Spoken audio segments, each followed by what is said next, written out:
samedi 18 juin à 16 heures précises.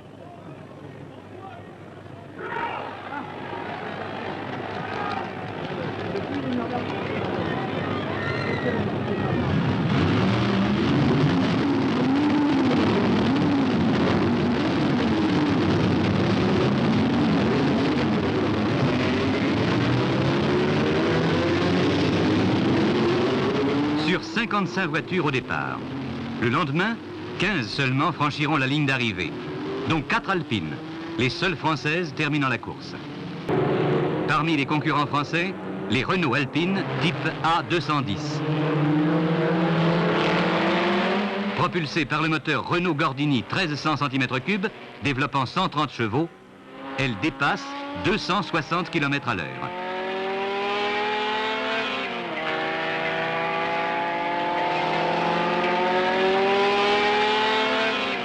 Leur tenue de route, leur excellent profilage leur ont permis au cours des essais de boucler un tour du circuit à plus de 201 de moyenne.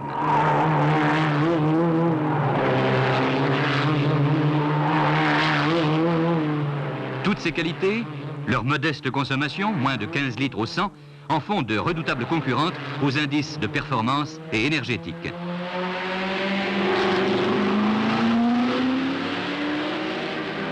Aux 24 heures du Mans, la course peut se gagner ou se perdre dans les stands de ravitaillement. Tout y est minutieusement préparé. Chacun y joue un rôle précis. C'est l'intendance et le quartier général des concurrents. Chaque machine s'y arrêtera au total 8 ou 9 fois si tout se passe bien. Par voiture, 2 pilotes qui se relaient toutes les 3 heures, 2 mécaniciens plus un aide au ravitaillement, un chronométreur, un chef de stand, sous les regards vigilants du patron, Jean Redley, et d'Amédée Gordini.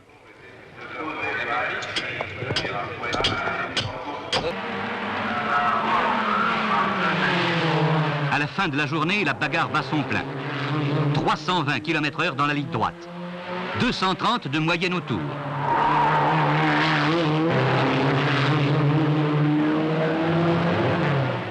La nuit approche. Les voitures vont plonger dans l'obscurité pendant 6 heures. On dégage les phares.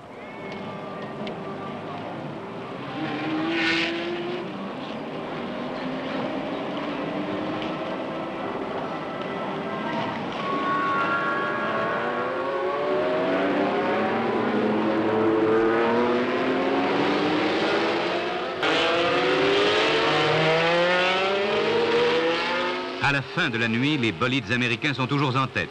Le duel Ford-Ferrari est terminé et la moyenne des Renault Alpine n'a pas baissé. 19 voitures seulement restent en course. On a vérifié l'eau, l'huile et fait le plein d'essence. Dans le même temps, les pilotes ont échangé leurs informations et fait leur rapport. À 2 heures de l'arrivée, l'Alpine 44, pilotée par Delageneste et Chénis, est en tête du classement à l'indice énergétique. Elle terminera à la première place, immédiatement suivie de 2 autres Renault Alpine. Sur 55 partants, 15 seulement terminent la course. Et les Alpines sont toujours là, remportant la première place au rendement énergétique. Cette année, à l'arrivée du Mans, grâce à Renault Alpine, une voiture sur 4 est française. Plus de 171 de moyenne. 7 chevaux fiscaux qui vont aussi vite qu'une 22 chevaux il y a 6 ans. Moins de 15 litres au 100, le litre d'essence le plus vite du monde. Pour l'équipe Renault Alpine, le jour le plus long s'achève par une victoire.